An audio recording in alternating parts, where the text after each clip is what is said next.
Hello students, welcome back to my channel. आज मैं आपके सामने एक नया वीडियो लेके हाज़िर हुआ हूँ। हम परसेंटेज का चैप्टर पढ़ रहे थे अर्थमेटिक्स में। तो आज मैंने एक वीडियो परसेंटेज का अपलोड किया था। तो आज बहुत टाइम के बाद आना पड़ा मुझे आपके सामने। कुछ काम था मुझे जिसकी वजह से मैं वीडियोस नहीं बना पाया जल्दी। तो आज परसेंटेज का नेक्स्ट वीडियो हम पार्ट 2 करेंगे। इसमें मैं आपको आज कुछ और क्वेश्चंस दिखाऊंगा नई ट्रिक्स, नए कंसेप्ट्स के साथ। तो आई होप पिछला वीडियो भी आपको अच्छी तरह से समझ आया होगा और ये वीडियो भी आपको अच्छे से समझ आएगा। तो इस वीडियो में आप अच्छी कंसंट्रेशन के साथ रहिए और पूरा वीडियो मेरे साथ देखिए और घर पे आप फिर ट्राई भी अच्छी तरह से कीजिए। और एक्स्ट्रा क्वेश्चंस भी मैं लास्ट में आपको दूंगा, एक्स्ट्रा क्वेश्चंस जिनको आप घर पे ट्राई करेंगे। तो ये पूरा चैप्टर मैं अच्छी तरह से आपको कवर करवाऊंगा। एक ही कंसेप्ट पे बहुत सारे क्वेश्चंस में प्रैक्टिस करवाऊंगा आपको और आपको ये क्लियर होगा अच्छे से। इसके सारे क्वेश्चंस और इसके सारे कंसेप्ट्स आपको अच्छे से क्लियर होंगे। तो इसका आज फिर से हम इसके क्वेश्चंस करने जा रहे हैं। तो ये क्वेश्चन, पहला ही क्वेश्चन आपके सामने है, मैंने बोर्ड पे लिख दिया है। क्वेश्चन पिछले कॉन्सेप्ट पे बेस्ड है। जैसे मैंने पिछले क्वेश्चंस दिखाए थे उनसे ही मिलता जुलता क्वेश्चन है। उसी कॉन्सेप्ट पे इनके आंसर्स भी मैं आपको दिखाऊंगा। क्वेश्चन क्या है? If side of A square is increased by 10%, find percentage change in its area. अगर एक स्क्वायर का साइड 10% इंक्रीज किया जाए, पहले कुछ उसका एरिया कुछ था, फिर उसका साइड पहले कुछ था, जो उसका साइड पहले था अब 10% हमने उस साइड में इंक्रीज किया।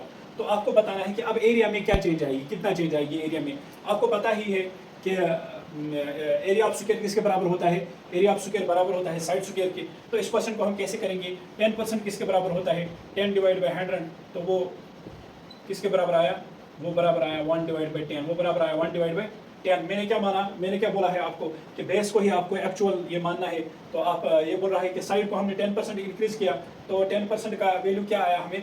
10% का वैल्यू हमें आया 1 डिवाइड बाई 10। तो मैंने आपको पिछले वीडियोस में बताया है, आपको मानना है जो बेस में है, जो डिनोमिनेटर में है, वही एक्चुअल वैल्यू। आप मान लीजिए पहले 10 था, ये स्क्वायर का साइड पहले 10 था, अब हमने इसको कितना बढ़ाया? 10%।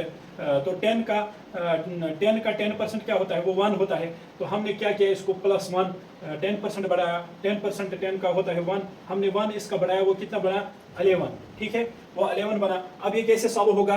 हमें ये तो इसका साइड है, पहले साइड 10 था अब 11 हुआ, लेकिन हमें बताना है कि एरिया में चेंज क्या होगा। एरिया किसके बराबर होता है? स्क्वायर का। स्क्वायर का एरिया बराबर होता है साइड स्क्वायर के। तो हमें इसको भी स्क्वायर करना होगा। 10 स्क्वायर यहाँ 11 स्क्वायर। 10 स्क्वायर किसके बराबर होता है? 100। और ये किसके बराबर होगा?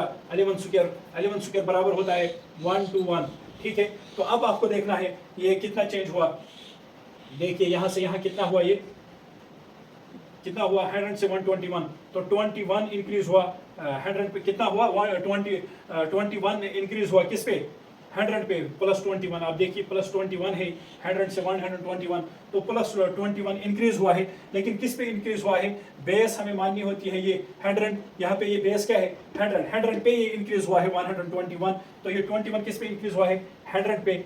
और इसी को मल्टीप्लाई परसेंटेज में अगर हमें ये लिखना है तो इसको मल्टीप्लाई क्या करना होगा? 100 करना होगा मल्टीप्लाई। ये 100 और ये 100 कैंसल, इसका आंसर क्या आएगा? 21%। तो इसका एरिया कितना चेंज हुआ है? 21%। इसका एरिया क्या हुआ है? चेंज हुआ है। इसका एरिया 21% चेंज हुआ है। आई होप ये क्वेश्चन आपको अच्छी तरह से समझ आया होगा। आई होप ये आपको अच्छी तरह से समझ आया होगा। मैं नेक्स्ट क्वेश्चन की तरफ बढ़ता हूँ। मैंने नेक्स्ट क्वेश्चन बोर्ड पे लिख दिया है स्टूडेंट्स। तो नेक्स्ट क्वेश्चन क्या है? If side of square is decreased bye 20%। पिछला क्वेश्चन क्या था? If side of square is increased by 10%। यहाँ डिक्रीज्ड है। If side of square is decreased bye 20%, find percentage change in its area.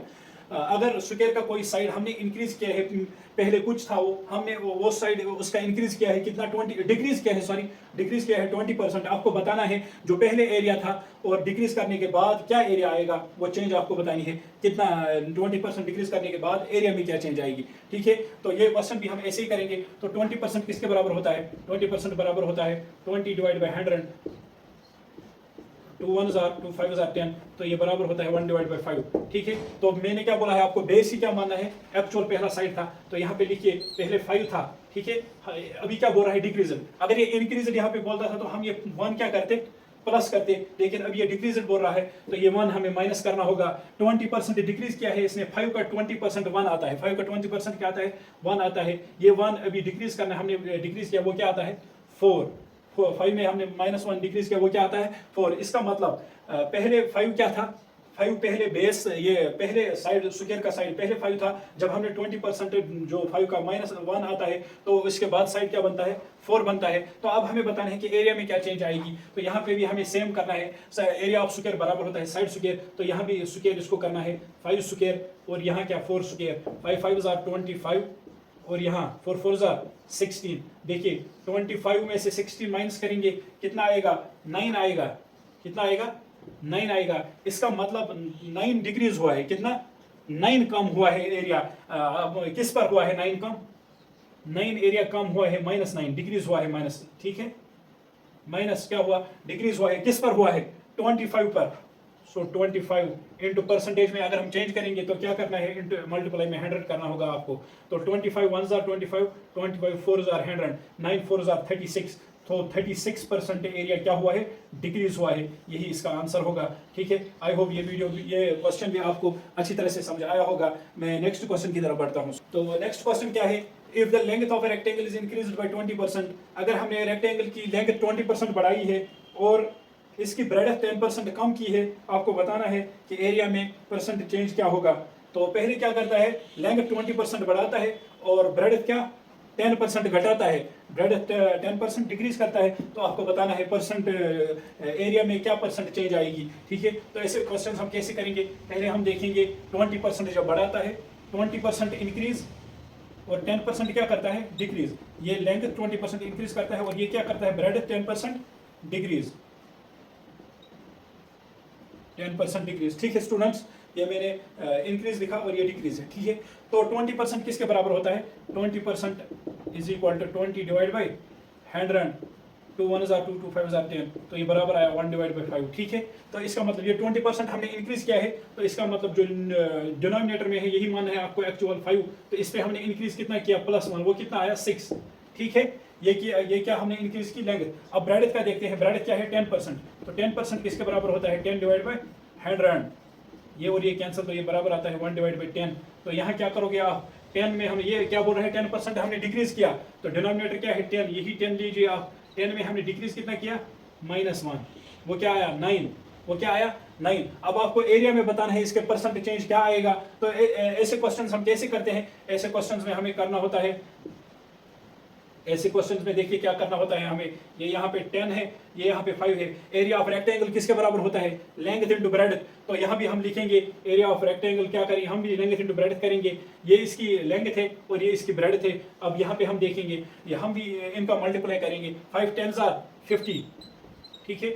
और यहाँ क्या आएगा, 6 9 54, ठीक है। तो यहाँ कितना बड़ा, 50 में से 54, 50 पहले 50 था, अब 54 हो गया, कितना बड़ा, +4 बड़ा, +4 बड़ा, ठीक है। तो +4 किस पे बड़ा, +4, ये किस पे बड़ा, 50 पे बड़ा। हमें परसेंटेज में देखना है, तो परसेंटेज में कन्वर्ट करने के लिए मल्टीप्लाई 100 करना होगा इसको। अब इसको सॉल्व कीजिए, 51 52 100, तो 4 × 2 क्या हुआ, 8% इसका आंसर होगा। क्या होगा, 8% इसका आंसर होगा। 8% इंक्रीज, 8% इंक्रीज, यहाँ प्लस है तो 8% इंक्रीज। देखिए यहाँ प्लस आया। ये क्वेश्चन भी आपको अच्छी तरह से समझ आया होगा। ऐसे क्वेश्चंस कैसे कर, पहले आपको जो लेंथ इंक्रीज की है पहले वो निकालना है यहाँ पे, फिर ब्रेडथ इसने डिक्रीज कहा, फिर वो निकाला हमने यहाँ पे, फिर ये दोनों लेंथ है यहाँ पे, ये यहाँ पे इनकी ब्रेडथ से रेशोज में। तो फिर लेंथ का हमने क्या किया, मल्टीप्लाई किया, और ब्रेडथ का मल्टीप्लाई किया। फिर मैंने आपको बताया, फिर आगे सॉल्व किया इसको, तो 8% इसका आंसर आया। आई होप ये क्वेश्चन भी आपको अच्छी तरह से समझ आया होगा। तो ये क्वेश्चन में ऐसा ही आपको दूंगा, ये क्वेश्चन आप खुद करेंगे, आपकी होमवर्क है ये क्वेश्चन। मैं यहाँ पे डाटा चेंज करूंगा, ये आप खुद करना ये वाला क्वेश्चन। यहाँ पे लिखिए आप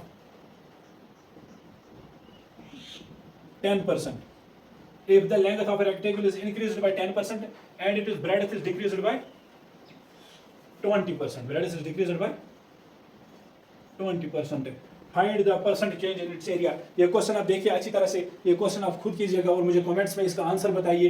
मैं नेक्स्ट क्वेश्चन की तरफ बढ़ता हूँ।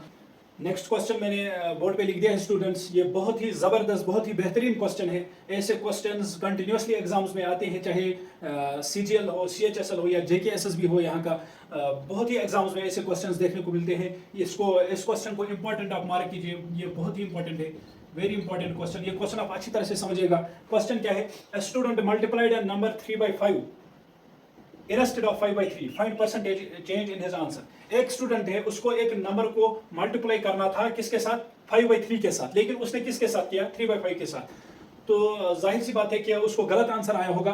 तो आपको बोलना है सही आंसर और गलत आंसर में परसेंटेज चेंज आपको बतानी है। जब उसने गलत आंसर निकाला तो सही आंसर से ये कितना परसेंट डिक्रीज है या इंक्रीज हुआ है, ठीक है। तो इसने क्या किया है, इस नंबर को मल्टीप्लाई किसके साथ किया है, 3/5 के साथ। आप मान लीजिए इसका सॉल्यूशन देखिए आप, 3/5, ठीक है, इसने मल्टीप्लाई किसके साथ किया है, एक नंबर को 3/5 के साथ किया है इसने। हम वो नंबर से फॉर एग्जांपल x लेते हैं, क्या लेते हैं, x लेते हैं। एक स्टूडेंट ने एक नंबर को मल्टीप्लाई किसके साथ किया है, 3/5 के साथ। इसका आंसर क्या आएगा, इसका आंसर जाहिर सी बात गलत आएगा, क्योंकि इसको किसके साथ करना था, 5/3 के साथ। बाय मिस्टेक इसने 3/5 के साथ मल्टीप्लाई किया, तो आंसर क्या आएगा, आंसर इसका गलत आएगा। तो इसको एक्चुअली क्या करना था, एक्चुअली इसको क्या करना था, इस x को किसके साथ मल्टीप्लाई करना था, 5/3 के साथ, 5/3 के साथ, 5/3 मल्टीप्लाई x। तो यहाँ पे इसका आंसर करेक्ट आता था, करेक्ट आता अगर इसने, लेकिन इसने गलत किया है 3/5 के साथ। तो आपको बोलना है अब इसके आंसर में परसेंटेज कितनी, परसेंटेज चेंज कितनी होगी। तो ऐसे क्वेश्चन हम कैसे करते हैं, जो इनके डिनोमिनेटर से, ये देखिए आप स्टूडेंट्स, इसका डिनोमिनेटर 5 है, इसका डिनोमिनेटर क्या है, 3 है। तो आपको 5 और 3 का एलसीएम लेना है। हम लेट करेंगे, वही x का क्या होगा, वैल्यू। हम मैं यहाँ पे लिखता हूं, let LCM of 3 and 5 be x। आप मान लीजिए 3 और 5 का एलसीएम क्या है, यही x है। तो 3 और 5 का एलसीएम क्या होता है, तो एलसीएम में, एलसीएम चैप्टर में मैं आपको अच्छी तरह से सिखाऊंगा कि एलसीएम कैसे निकालता है। तो यहाँ पे आप शॉर्ट में याद रखेंगे, अगर जल्दी जल्दी आपको एलसीएम निकालना होगा दो नंबर्स का, ये 3 और 5 है। 3 और 5 कौन सा ऐसा नंबर है जो 3 से भी कटेगा, 5 से भी कटेगा, सबसे मिनिमम नंबर इनके बाद जो आएगा, कोई ऐसा नंबर आपको जो 3 से भी कटेगा, 5 से भी कटेगा। मैं यहाँ पे देख रहा हूँ 3 4 12, 15 ऐसा नंबर है जो 3 से भी कटता है, 5 से भी कटता है। अब देखिए 15 क्या है इनका LCM, so LCM of 3 and 5 is equal to क्या, 15। देखिए 3 5s are 15, 5 3s are 15। तो 15 क्या है इनका एलसीएम। हम मान लेंगे x ही क्या है, हम मान लेंगे x ही इनका, ये x ही क्या है, 15 क्या है, x है। तो ये ऐसे क्वेश्चन कैसे करेंगे हम, देखिए 3 divided by 5 multiplied by 15, ठीक है। और यहाँ क्या है, 5 divided by 3 मल्टीप्लाइड बाई 15। मैंने x की जगह 15 लिखा इन एक्सप्रेशंस में, ठीक है। तो यहाँ देखिए, यहाँ क्या आंसर आएगा, यहाँ आंसर आएगा 5 1s are 5, 5 3s are 15 and 3 3s are 9। यहाँ 9 आया। और यहाँ क्या आएगा answer, 3 1s are 3, 3 5s are 15, 5 5s are 25, 5 5s are 25। तो इसका मतलब पहले क्या था, 9 था, आंसर आना क्या चाहिए था 25, क्योंकि ये वाला एक्सप्रेशन करेक्ट है। तो यहाँ क्या हुआ है, इसका 25 इसका एक्चुअल आंसर था, लेकिन आया क्या, इसको 9 आया। तो यहाँ कितना हुआ, 25 में से 9 हम करेंगे माइनस, कितना आएगा, वो आएगा 16। वो कितना आएगा, 16 आएगा, ठीक है स्टूडेंट्स। वो कितना आएगा, 16 आएगा। अब ये कैसे हम सॉल्व करेंगे, एक्चुअल आंसर क्या था, एक्चुअल करेक्ट आंसर ये यहाँ पे आना चाहिए था 5/3। एक्चुअल इसको x से किसको मल्टीप्लाई करना था, 5/3 से। तो एक्चुअल ये है, यहाँ पे आंसर 25 आया। तो जब हमने 25 में से 9 को माइनस किया, वहां 16 आया, 16। लेकिन किस पे आया 16, करेक्ट आंसर ये है, करेक्ट आंसर में यहाँ क्या निकला 25। तो डिवाइड बाय क्या करना है हमें, 25, क्योंकि बेस यही लेना है, इसी पे ये चेंज हुआ है। 25 में से हमने 9 को घटाया और बेस में लिखा 25, क्योंकि 25 ही एक्चुअल आंसर था, तो यही बेस में लिखना है। और अगर हमें परसेंटेज में चेंज करना होगा, क्या करना होता है, हमें मल्टीप्लाई में 100 करना होता है। 25 1s are 25, 25 4s are 100, और 16 into 4 क्या किसके बराबर होता है, 64% इसका आंसर होगा। 64 क्या होगा, परसेंट क्या होगा, इसका आंसर होगा। आई होप ये क्वेश्चन भी आपने अच्छी तरह से समझा। मैं ऐसा ही नेक्स्ट क्वेश्चन लूंगा ताकि आपको अच्छी तरह से समझ आए। नेक्स्ट ये क्वेश्चन मैंने बोर्ड पे लिख दिया है, ऐसा ही क्वेश्चन तो आपको अच्छी तरह से, अगर कोई डाउट होगा पिछले क्वेश्चन में तो यहाँ पे क्लियर होगा। मैं एक ही कंसेप्ट पे बहुत सारे क्वेश्चंस लेता हूँ ताकि आपको अच्छी तरह से समझ आए। ये क्वेश्चन क्या है, a student multiplied a number by 4/5 instead of 5/4। एक स्टूडेंट ने एक नंबर को मल्टीप्लाई किया 4/5 से, लेकिन उसको करना था उस नंबर को मल्टीप्लाई किससे, 5/4 से। जाहिर सी बात है इसको गलत आंसर आया होगा। और यहाँ पे उस नंबर को जब हम इससे सही से मल्टीप्लाई करेंगे तो यहाँ पे और आंसर आया होगा, वही करेक्ट होगा। तो आपको बताना है कि परसेंटेज चेंज क्या होगी सही आंसर में और गलत आंसर में। तो पहले हम इसको क्या करना, इसने क्या किया था 4/5। मैंने बोला आपको 4/5 हम लेंगे, वो नंबर क्या हम लेंगे, लेट x तो 4/5 मल्टीप्लाई एक्स, ठीक है। तो यहाँ क्या आंसर, इसने क्या किया है, एक्स को किससे मल्टीप्लाई किया है, 4/5 से, लेकिन इसका आंसर क्या आया, गलत आया, क्योंकि इसको किससे करना था, असली मल्टीप्लाई किससे के साथ करना था, 5/4 के साथ। तो 5/4 के साथ एक्चुअली इसको एक्स को मल्टीप्लाई करना था, तब जाके यहाँ पे आंसर क्या आता, करेक्ट आंसर आता। तो मैंने क्या बोला आपको, डिनोमिनेटर्स में जो है इन्हीं का एलसीएम हम एक्स मान लेंगे। जो डिनोमिनेटर में क्या है, यहाँ 5 है, यहाँ 4 है, तो 4 और 5 को ही हम लेट एलसीएम ऑफ 5 और 4 बी एक्स। तो हम मान लेंगे 5 और 4 का एलसीएम जो है वही एक्चुअल एक्स है, वही नंबर है एक्स। तो 5 और 4 का एलसीएम क्या आएगा, आपको वो नंबर बताना है जो 5 से भी कटेगा और 4 से भी कटेगा। मैं यहाँ देख रहा हूँ 20 ऐसा नंबर है जो 5 से भी कट हो रहा है, और क्या हो रहा है, 5 से भी कट होता है और 4 से भी कट होता है, ऐसा नंबर 20 है, ठीक है। मिनिमम नंबर ऐसा 20 है जो 5 से भी कट होता है और 4 से भी कट होता है। तो अब क्या करेंगे, यहाँ पे हम तो एलसीएम क्या आया, आप यहाँ पे मैं लिखता हूँ LCM is equal to 20, LCM is equal to 20। तो अब हम ये वाला सॉल्व करेंगे पहले, 4 डिवाइड बाई 5 इंटू एक्स की जगह क्या रखूंगा मैं, एक्स की जगह मैं रखूंगा 20। तो यहाँ क्या आंसर आएगा, 5 1 जार 5, 5 4 जार 20, 4 4 जार 16, यहाँ 16 आंसर आया। यहाँ क्या आंसर आएगा, 5 divide by 4 multiplied by x की जगह में क्या रखूंगा, एक्स की जगह में 20 रखूंगा, 4 1 जार 4, 4 5 जार 20, 5 5 जार 25। तो यहाँ पे क्या आता है, करेक्ट आंसर। तो बेस भी आपको यही लेनी है, 25 में से 16 जाएंगे तो ये आंसर क्या आएगा, 25 में से जब 16 जाएंगे आंसर आएगा 9। आंसर क्या आएगा स्टूडेंट्स, 9 आएगा आंसर, ठीक है। तो अब हमें इसकी परसेंटेज निकालनी है। तो 25 यहाँ गलत आंसर इसका 16 आया है और करेक्ट आंसर क्या था, 25 था।